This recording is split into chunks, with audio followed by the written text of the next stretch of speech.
Good morning, class. Good morning, ma'am. Alright, you may take your seat. So before we start our discussion, may I ask JM to lead us a short prayer before we start. Tayo po'y tumayo at manalangin. Our Father in Heaven, salamat po sa araw na binigay niyo po sa amin. Dalangin ko po na i-bless mo ang bawat isa po na nandito. At salamat po sa aming matututunan ngayong araw. Ito lang po ang aking hinihiling sa pangalan ni Yesu Cristo. Amen. Amen. Thank you, JM. You may take your seat. Thank you for that very encouraging prayer. So, how are you doing today, class? It's fine. It's fine. So, how are you feeling? Okay, that's good to hear then.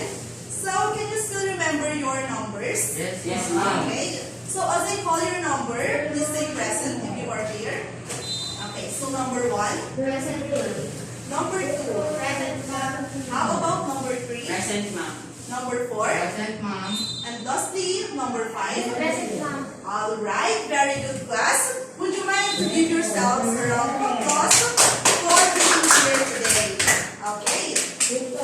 So, class, isn't it that I gave you an assignment last meeting? Have you done your assignments? Okay, would you mind to pass it?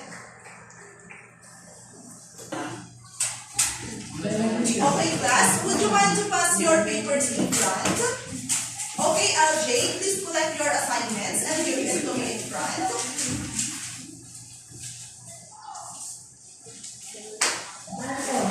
Very good.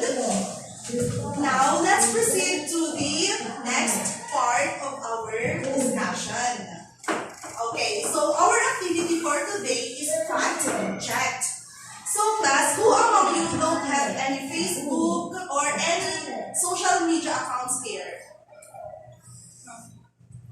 Princess, you don't have Facebook or TikTok, Instagram? I don't have any. How about the others? So all of you have Facebooks here. Yes, ma'am. Okay, very good. So, what do you do with that social media accounts? Do you use that for educational purposes or just for chatting your crushes? How about you, Joshua? In what way do you use your Facebook? Okay. You are just doing the Marites kind of ads. So how about the others? How about Instagram? For news, ma'am. For news. Hmm? For news. What? News, ma'am. News, yes, very good. The social media accounts, our social media accounts is very essential when it comes to what? To Yes. yes, and gathering information through the internet. Okay. So, since today is we are living in an era wherein pandemic is experienced, do you think that the social media accounts or the internet is useful nowadays? Yes, Ma'am. Okay. So, how, LJ, in what way do you maximize the use of your social media accounts? I use it for fun. Yes, yes, it is very stressful and we can go out. We use our social media accounts to make fun, right? But we should also bear in mind that we should be meticulous and be careful to the informations that we see online. Okay? So when scrolling on the internet, have you encountered a fake news? Yes. Okay, so can you share some examples that you have already encountered? The fake news that you see online, would you mind to share it to the class for us also to be aware? Yung sinabing patay ng sa Yes, what about that? Can you explain it? I don't have much information about that. JM, would you mind to share it? Ma'am, ano naman yung mabas na notification na namatay na si Peace? Tapos ang dami nag-react. So, the first, what did you do when you see that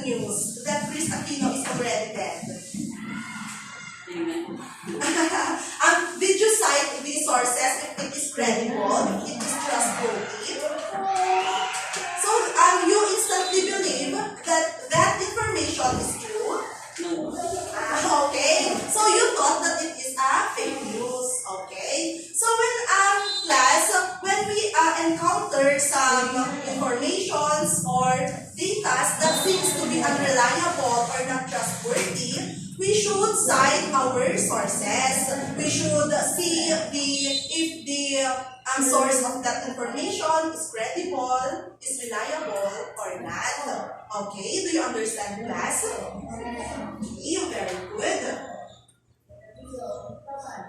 So, we also have here an activity. Are you ready, class? Yes, ma'am. Okay, our activity is fact or bluff. Are you familiar with this game? Fact or bluff? It's aired in GMA, right? Okay, hosted by, is it Eugene Domingo? Or fact or bluff? Okay, so before that, I am going to give you a flashcard which has a fact and bluff. Okay.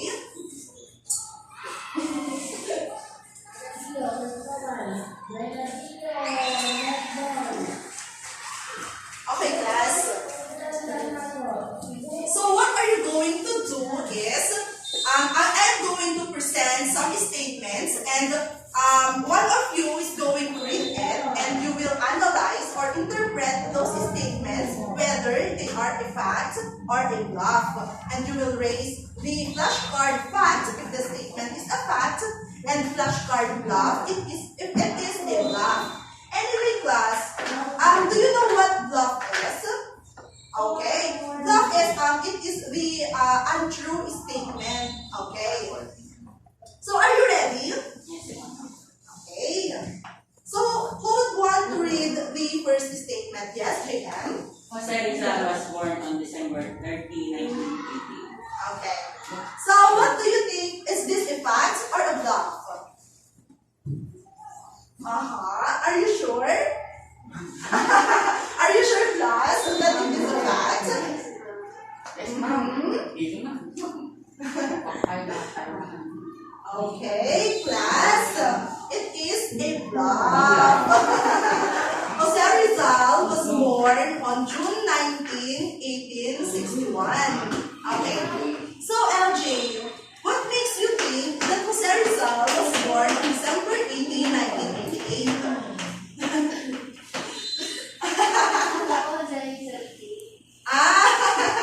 Okay, so it's a trial. Trial pa lang yan, ha? Okay. Number 2, final na to. You should analyze it. Analyze this statement first before you raise your flashcards, okay? Are you okay, Shindy? Okay. Number 2, who wants to read the second statement? Yes, Joshua? There are 26 letters in the English alphabet. Okay. What is the answer? Is it a fact or a bluff?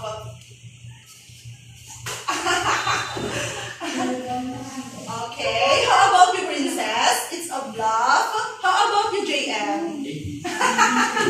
It seems like you are copying each other's answer, huh? Actually, class, it's sad to say that it's a fact. Yes. The English alphabet is consists of 26 letters. Since the N, Y, and NG are they are considered now, they are added to our alphabet. Okay, better luck next time. We still have more items to go. So number 3, who wants to read it? I want Chinny to read it since he's not present in last meeting. The plan of the rainbow, and there is a path of God. Okay, what's your answer, class? Chinny, is it a fact? Who wants to defend his or her answer? Why is it a bluff? Yes, Joshua, you're saying something. Hindi lang kasi itong may pulbi sa dulo natin. Okay, very good.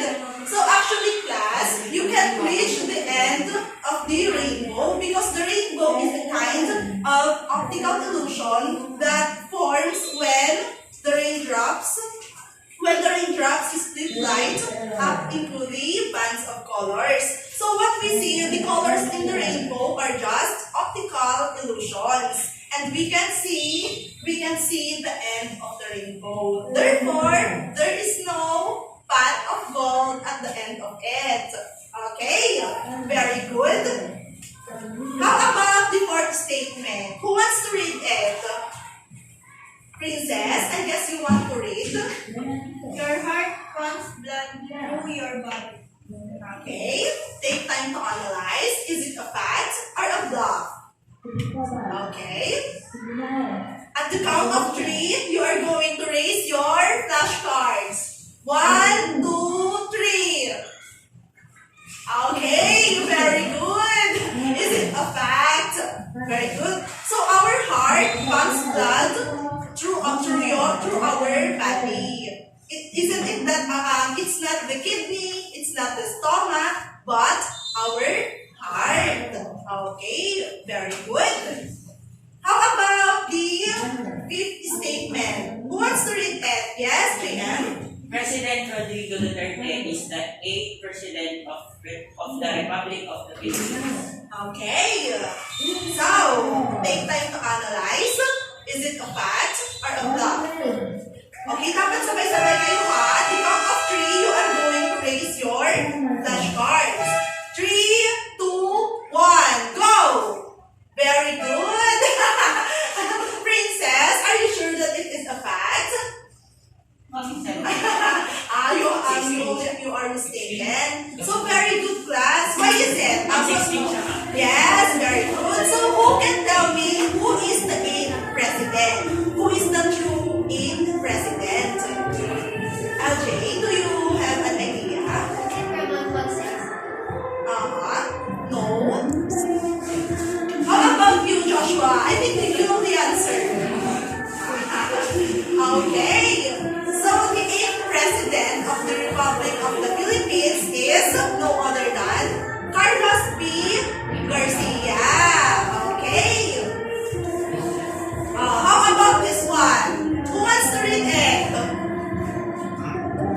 Okay. LJ, would you mind to read the 6th statement?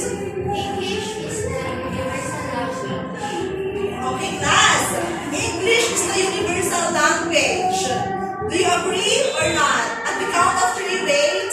At the count of 3, you are going to raise your cards. 1, 2, 3, go. Alright, very good. So, what makes you think that this is a fact? Since it is a fact, you have to support the claim or your answer with evidence. Why do you think that English is the universal language? Because, yes, LJ. Because when we go to other countries, we don't know their language. So we need to speak English. Yes, LJ, very good. Yes, it's true that English is our universal language. Because since many consider English as a global language, and yes, that's right, that when we go to other countries, we use English to communicate with other people since it is the only language that is understood by people with other what? Yes, very good. How about this one? Who wants to read it? Yes, JM?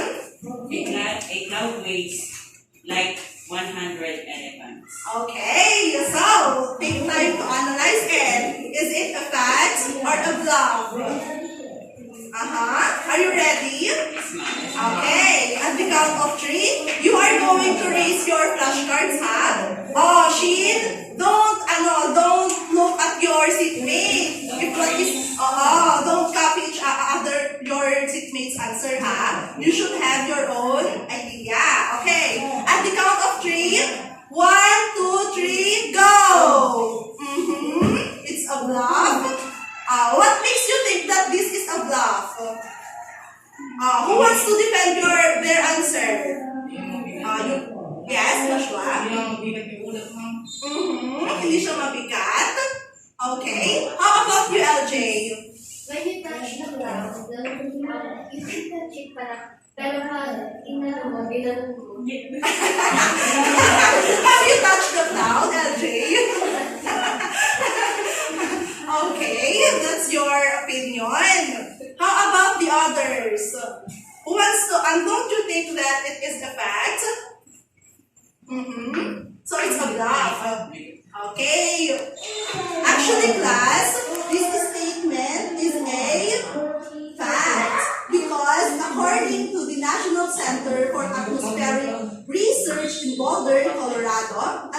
average cloud weighs about 100 elephants. Okay? So, while during storms, big storms, the clouds can weigh about 200,000 elephants. Okay, class, so that's a trivia, okay? Note it, that a cloud weighs like 100 elephants. It's a fact since it is supported by researchers and it is a concrete evidence. Alright, do you understand, class? Very good. So next time, don't just believe some statements just because they seem to be credible. We should also learn how to cite the sources, whether they can be trusted or not. Okay? So how about this one? Who wants to read the next statement? Yes, Joshua. I became worse than the chicken. It is really familiar to you, right? It has been commonly asked even in our elementary years. Which came first, the egg or the chicken? So, are you ready, class? At the count of 3, you are going to raise your flashcards. In 3, 2, 1, go! Okay, I can see. What's your answer, princess? Shinny, I'm confused with your answer. You are raising a fact and a bluff. Which one is your answer? It's a bluff. Okay, would you like to raise your answer so that I can see it? I can see 2 facts and 3 bluffs. Okay? So, what makes you, who raised the fact flashcard? Okay. What makes you think that it is a fact? Kasi pag nauuna na may itlog, ay kapag lumabas, ay mas naunang mas naunang lumalabas yung itlog. Okay. Bago siya mag-isa. How about the who answered bluff? Who would mind to justify their answers? Why is it a bluff? Oh yes, LJ? Because when there is no chicken, there is no eggs. You have a point. Okay, class. But actually, the answer is it is a fact. Okay, so here's an evidence to support the claim. As the geneticist JBS Aldin remarked, the most frequently asked question is which came first, the egg or the chicken? But actually, the fact is still asked proves that there is a theory that birds came from reptiles and they just evolved. So, it means that the first egg was hatched or was came from a reptile. Therefore, which is the first one?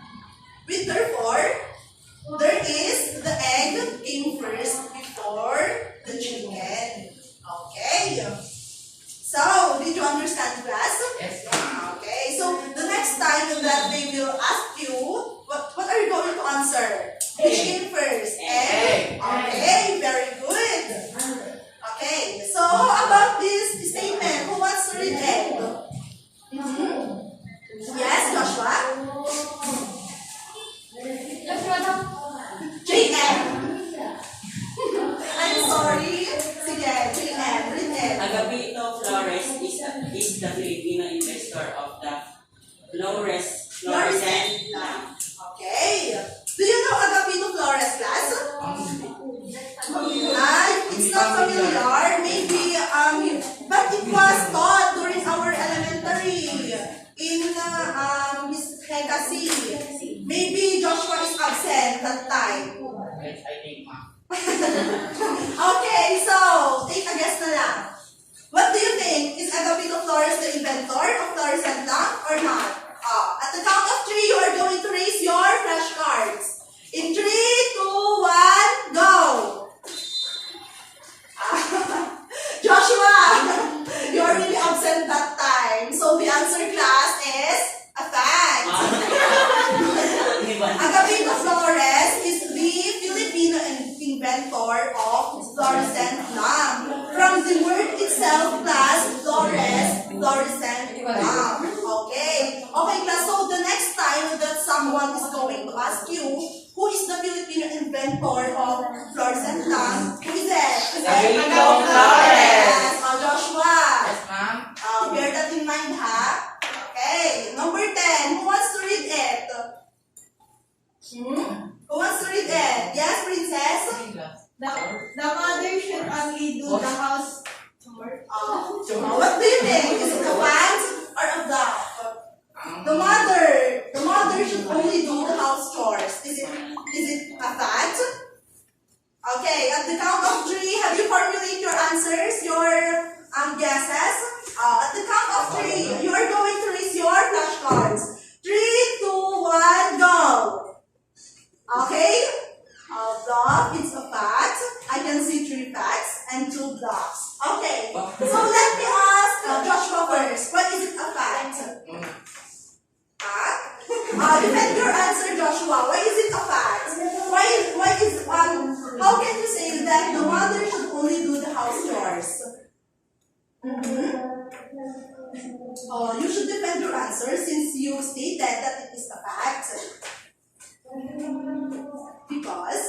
Okay, hindi ko kasi yung mother lang gumagawa ng gawa. Yes. Why did you say that it is a fact? So you are not helping your mother, you are not doing the house chores, you are not doing the dishes. Joshua, next time you should help your mother, okay? So, yes, LJ, what makes you think that it is a bluff? Not all mothers should do the house chores. Okay, so do you help your mother? Okay, very good. How about you, Shinyi? I want to hear from you. What makes you think that it is a fact? So, I have observed the 3 boys here, the 3 males stated that the mother should only do the house chores. While the 2 females here says that it is a bluff. So they don't agree that the mother should only do the house chores. So actually, class, it is a bluff. Why? So as we can observe, some also of our fathers, our brothers, they also help in doing the house chores, right? So it's a bluff. So the next time that you see your mother, and she is the only one who's doing the house chores, you can please try to help her. You can do the simple things, the easy ones. You can do the dishes or just wipe the table. Okay? Okay, very good. Okay, class. So did you enjoy the activity? Yes, ma'am. So what do you think will be our lesson for today? Maybe. Fact or bluff? Fact or bluff? You have a point. How about the others? What do you think is our lesson for today? Isn't it that we are determining the relevance of the ideas? We see to it whether it is trustworthy, is it reliable or not? Okay.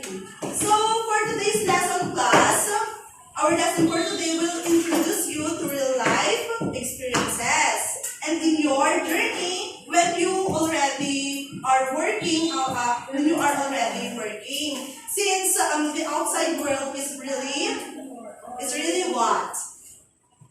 Confusing. Sometimes there are scammers outside. They are spreading rumors or fake news. That's why we should not instantly believe them. We should be meticulous. When we say meticulous, what does it mean? Yes, Joshua, JM. Okay. When we say meticulous, class, we should be careful enough in judging or in assessing the information. We should be very, what do you call that? We should be very careful when it comes to evaluating the information so that we will not be scammed or fooled. Do you want to be scammed, class? Okay, that's why you should be smart. So, so let's proceed to the discussion. Our topic for today is, would you want to read it? Fact and opinion. Okay.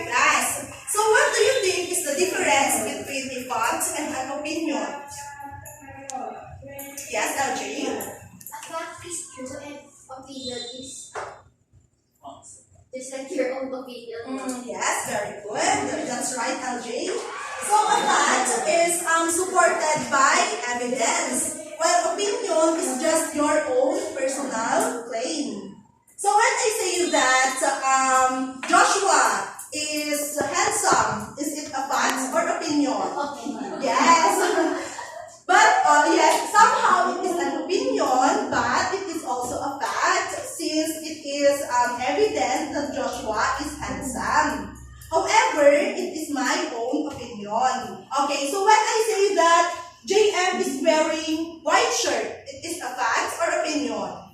Yes, fact, since it can be proven with evidence. Alright, let's so who would want to also share their own example about facts and opinion? Oh. LJ, would you mind to give an example of a fact? Anything?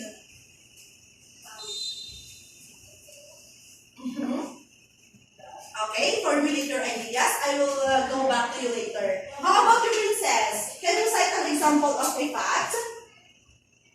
Or opinion? How about you, Joshua? Can you give an example of a fact or opinion? Okay. An example of a fact class is, for example, Bongbong Marcos is running for president. Is it a fact or opinion? Wow. Yes, that's right. And Lenny Robredo is prettier than Miriam Defensor. It is a fact or opinion? Okay. So do you get it now, class, the difference between the fact and opinion? Okay, so can you give now your examples, class? Yes, LJ? It's not Yes, it's okay. You may stand up for you to fully formulate your idea. It's a fact that Marcos family hindi na nila kailangan magbayad ng tax kasi hindi naman daw. Okay. So, is it a claim of a fact or opinion? Fact na kasi Yes. na-confirm na ng Okay, so there are supported evidences that the accusation that they are a thief of the ill-gotten wealth is only an accusation. So it was confirmed. Okay, so have you done your research, LJ? Okay, so very good. How about you, Joshua, JM, brother? Yes, okay. Yes, it's fine. But if you can say it in English, you can also translate it. Ma'am Senator Miriam Defensor is kasali po siya sa 100 na babae na tinakatakutan sa buong Asia. Okay. So, Miriam Defensor does belong to the 100 women that is most feared in the whole Asia. Okay. Is it a fact or an opinion? Fact. Okay. So, do you have some evidences that could support your claim? JM? Ma'am, kasi napapanood ko sa social media na kasali po siya sa 100. Okay, very good. So it is really essential, class, that when you see some information, you should also verify whether the information is credible or not. Okay, very good, class. Now, let's proceed with the definition of fact. What is a fact? Who wants to read in the definition of fact? Okay, who wants to read it? Princess, would you mind to read the definition of fact? A fact is an objective piece of information that can be proven true or false. Okay, continue. It can be verified with more than one piece of Reliable. reliable evidence. You'll find facts in science, math, history, and everyday life. Okay, thank you, Princess, for reading clearly. So, as it has been stated, class, that facts should be based on observation. And it should also be based on researches. So, as it has been mentioned, class, facts should not be debatable. It should not be questions since they are supported with concrete evidences. For example, for example, class, Barangay Gundaway is a part of Cabarugis. Is it a fact or an opinion? Okay. So, as I have mentioned, class, as I have stated, it is not debatable since it is a fact, right? And it is a common knowledge. Okay. So, did you understand, class? Okay. Did you understand? Yes, ma'am. Okay. Now let's proceed to the, but before we proceed to the next slide, who wants to give his or her own example? Okay, so Alice early. Here are some examples of a fact. Who wants to read it? Yes, JM? What is fact? You need oxygen to survive. More than 70% of Earth's surface is ocean. When women were given the right to vote in 1920, water freezes at 0 degrees Celsius.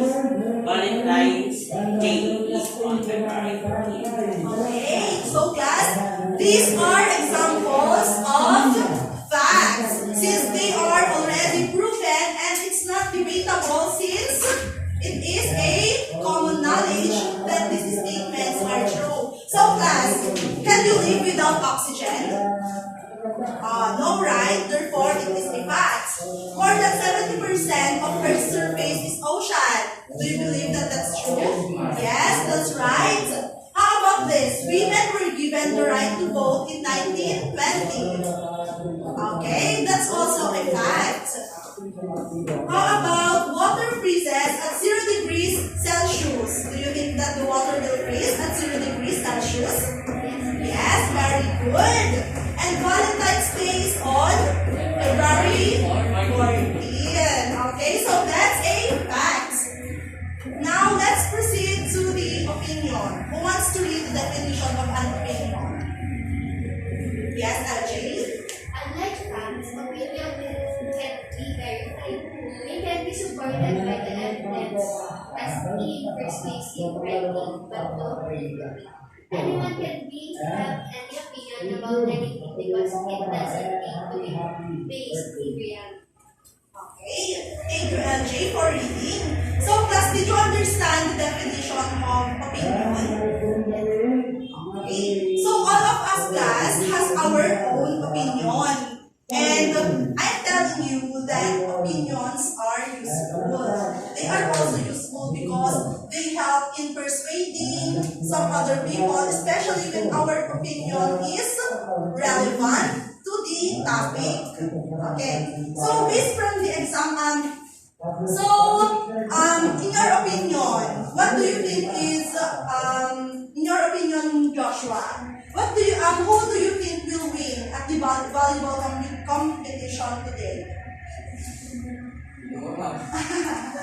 Okay, so what makes you think? What makes you think that they are going to win? Okay, so it is based on your opinion, and you also have your evidence. However, you can't tell that they are going to win unless they are done. Okay? So that very good. That's an example of opinion. How about the others? Who wants to give their own example of an opinion? Don't you think that Mom Grace is pretty? What's your opinion about that?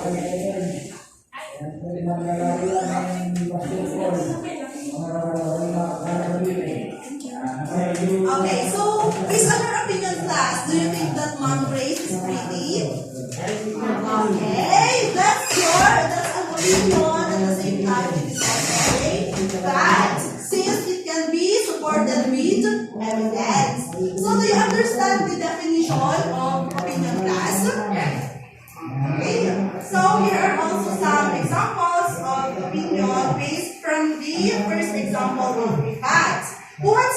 examples? Who wants to read it? Yes, LJ? Oxygen is the most important element. We should use ocean for drinking. Women should be allowed to vote. 0 degrees Celsius is too cold. Valentine's Day is the worst holiday. Okay, very good. Thank you, LJ. So what makes you think, class, that these statements are an opinion? What makes you think that these statements are opinion? So it is stated that oxygen is the most important element. Do you agree with that, class? Do you agree that oxygen is the most important element? Yes? For me, I agree. Without oxygen, we cannot breathe. Yes, that's right. However, LJ, that is your opinion. Therefore, we must respect each other's opinion. However, what if Princess' opinion is that oxygen is not the most important element? But if for Princess, water is the most important element, since we can also live without water, right, Princess? Okay. How about this? We should use ocean for drinking. Why? What makes it an opinion? Okay? We should use ocean for drinking. Well, in my opinion, we can use the ocean for drinking right after we purify it. Right after we distill it. But however, when we drink the ocean, the fresh water from the ocean, it's not drinkable. Okay, so that's just an opinion. How about this? Women should be allowed to vote. What makes it an opinion? Women should be allowed to vote. Okay, class. What makes it an opinion? Okay, I know you have ideas in mind. Don't be shy to share it. Okay, JM, do you have an idea in mind? So, this statement is an opinion because of the word should be. Okay? So, when you say women should be allowed to vote, it is a perspective. It is coming from a certain person. For example, I am the one who's saying that women should be allowed to vote. However, it can't be supported since it is only from my own opinion. Okay, did you understand, class? How about this? 0 degrees Celsius is too cold. Why is it an opinion? It is an opinion, class, because the word too cold here is just it seems to be generalizing. It's just you are just stating how you feel. So therefore, it is an opinion. So Valentine's Day is the worst holiday. Okay, class. What makes you think that this is an opinion? Valentine's Day is the worst holiday. LJ, do you think that Valentine's is the worst holiday? Okay, so, but according to the person's opinion, Valentine's Day is the worst holiday. Okay, class? Did you understand the difference of fact and opinion? Okay, very good.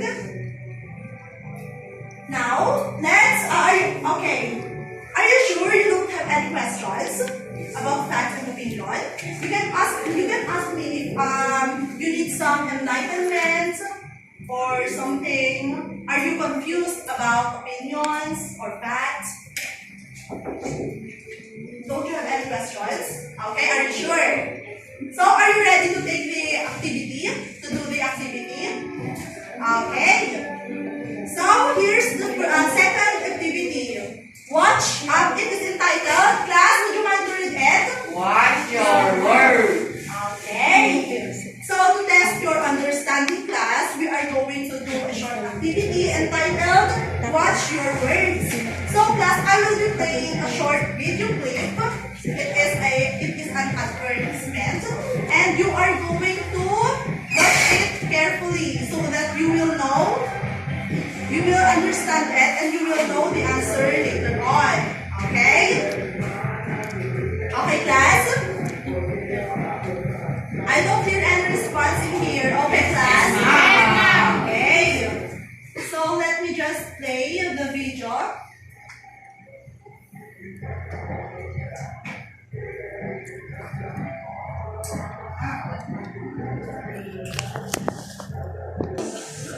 pantalon. Ikaw ay fish.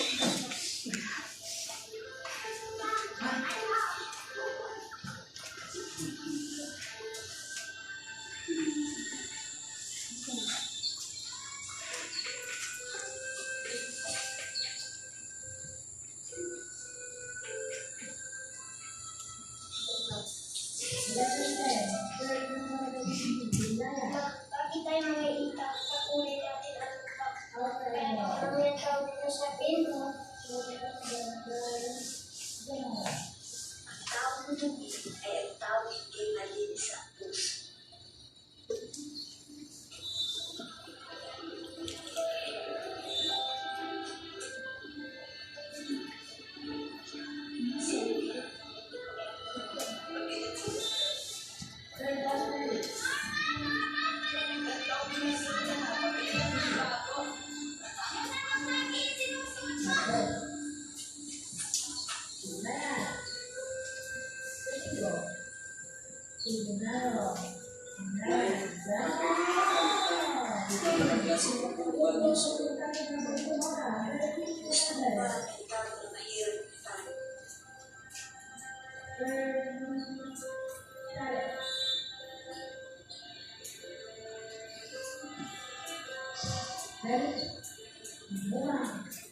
Alin ang karapat-dapat halaman? Isang tao na magaling ang buhay. Isang tao na tumaan sa maliit kahirapan.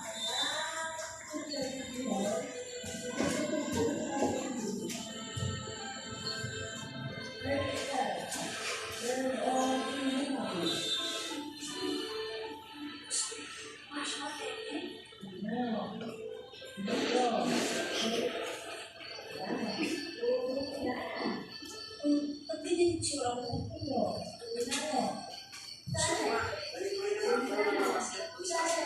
kanya ang tunay na pagkakita.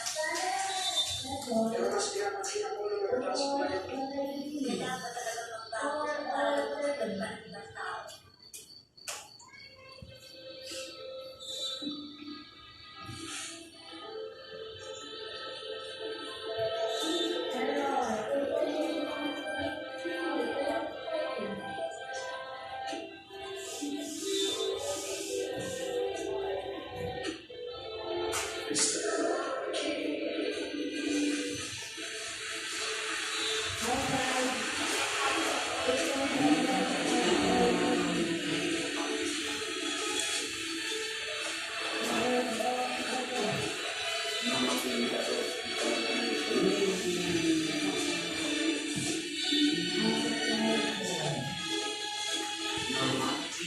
Turo sa amin ng nanay ko, kapag natanggal ko na ang sira ko, mas malayo ang mararating ko.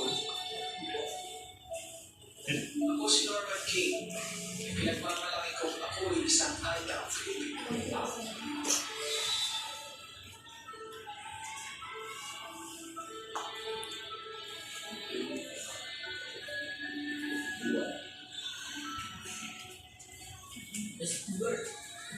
Okay, class. Did you understand the video?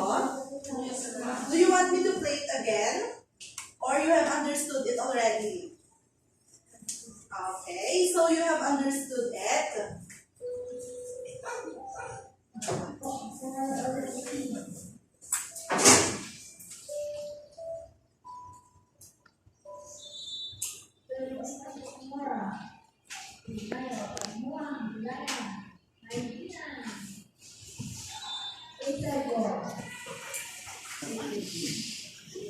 Okay, class, did you enjoy the video? Yes, ma'am. So, did you understand the meaning which the video wants to portray? The meaning of the video, did you understand it, class? Okay, very good. Now, please bring out 1/2 sheet of paper for you are going to do an activity. But I have already prepared here a 1/2 sheet since I am very, what? What's your opinion? Thoughtful? Am I thoughtful or not? Yes? Thank you, LJ, for that very kind opinion of yours. Okay? Now, your one-half sheet, please write your names and here's the instruction. Write whether the statements that I am going to present is truth or untruth according to the video which you have watched. Okay. So what are you going to write, class? Okay, very good. Only write truth or untruth. It depends on the statement which I'm going to present. Okay, are you ready, class? Okay, so statement number 1.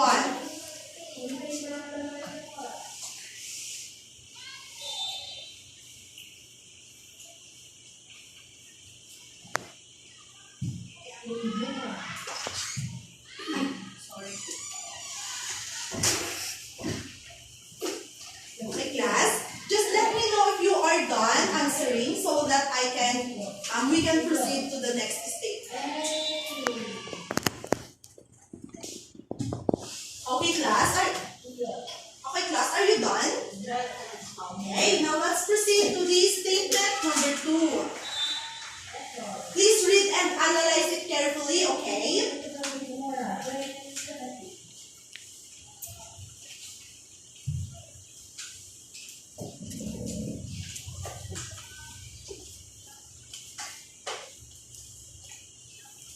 Okay, are you done, class? Can we proceed now to this statement number 3? Yes, ma'am. Okay, so here's the statement number 3.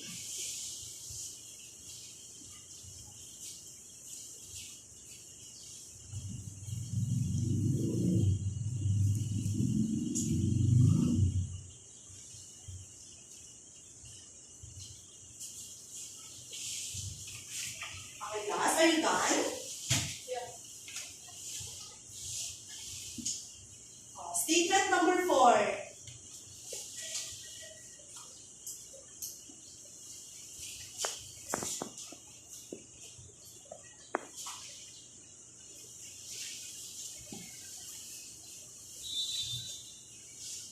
Are you done answering? Okay, let's proceed to statement number 5. Take time to read it, okay? Please analyze it carefully.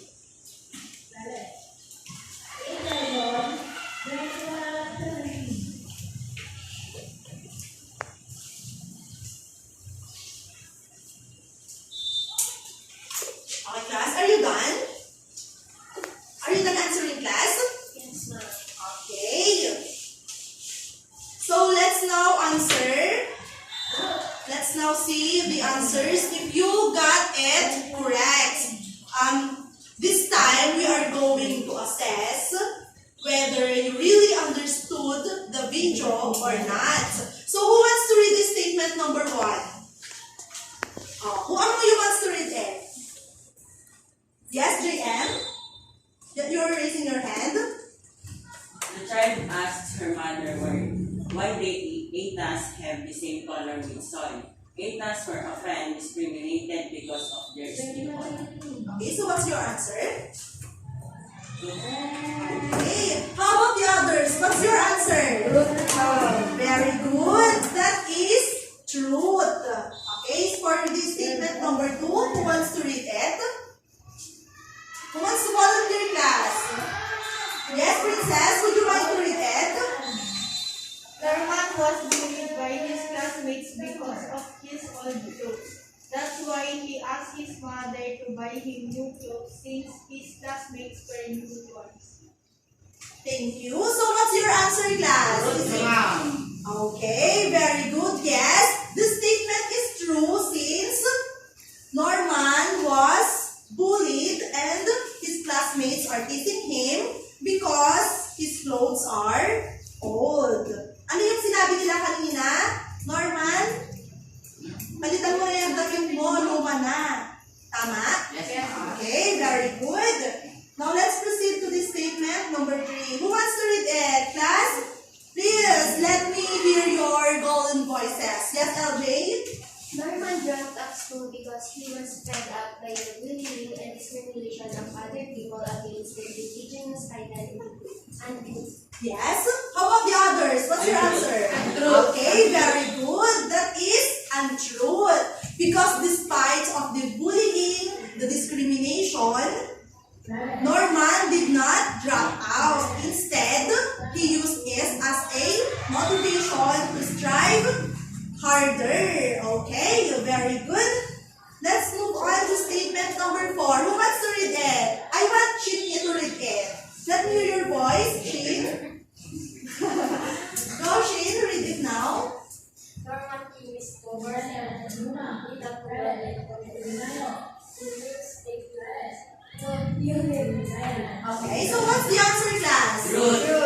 Very good. So Norman King is acknowledged because he is the first ever ETA to graduate in university. Very good, class. For the last statement, who wants to read it? For the save the last for the best. Who wants to read it? Joshua, can you read it? You haven't read yet. Norman's mother did not teach him to accept it as book, but instead she advised Norman to quit studying and just stay at home to avoid discrimination. Okay, what's the answer, class? Very good. It is untrue. So all throughout Norman's journey, her mother was always by his side. He supported him morally, and she also motivated him to achieve his goals. Okay, very good, class. Would you who got the perfect score? Okay, all of you. Okay, let's give yourselves a round of applause for that. Very good. So you really understood our lesson. Now, let's do a recap. Who wants to summarize the lessons or the topics which we have discussed earlier? Yes, who wants to summarize it? Just a precise, simple, and brief summary. Who wants to summarize it? Yes, LJ, would you mind to stand up and share your summary to the class? Facts issue has evidence and the data is supported. Yes, very good. That is our lesson. So, class, what did you understand about facts and opinion? Can you use it in real life situations? Yes, ma'am. Okay, very good. Joshua, how are you going to relate it to the real life situations? For example, the fake news. What are you going to do? Yes, very good. Before believing to a certain information, you have to cite the sources before you trust it. Very good, class. So, for our short quiz, are you ready? Yes, Let's do a short quiz. Okay, so read it in unison, class. Read the direction, all of you. 1, 2, 3. Go. Read the statements carefully. Write the letter of the correct answer. Since I haven't. Okay, class, so you are going to write your answers at the back of your paper. So I am going to read aloud the questions. So you should listen carefully. Okay.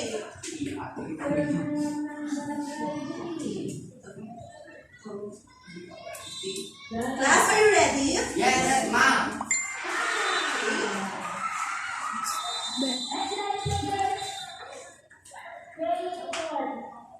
Number 1. Which of the following best describes an opinion? Letter A, something that can be proven. Letter B, a person's thoughts or feelings about something. Letter C, making a good choice. And letter D, a person who can prove something. Okay, let me repeat it. Which of the following statements best describes an opinion? Letter A, something that can be proven. Letter B, a person's thoughts or feelings about something. Letter C, making a good choice. And letter D, a person who can prove something. Okay, number 2. The hardest thing to learn in school is science. Letter A, fact. Letter B, opinion. Let me repeat. The hardest thing to learn in school is science. Letter A, fact. Letter B, opinion.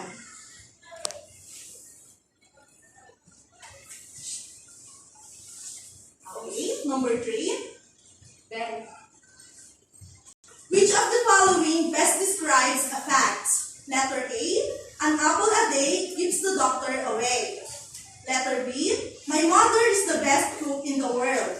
Letter C, COVID-19 is a communicable disease. And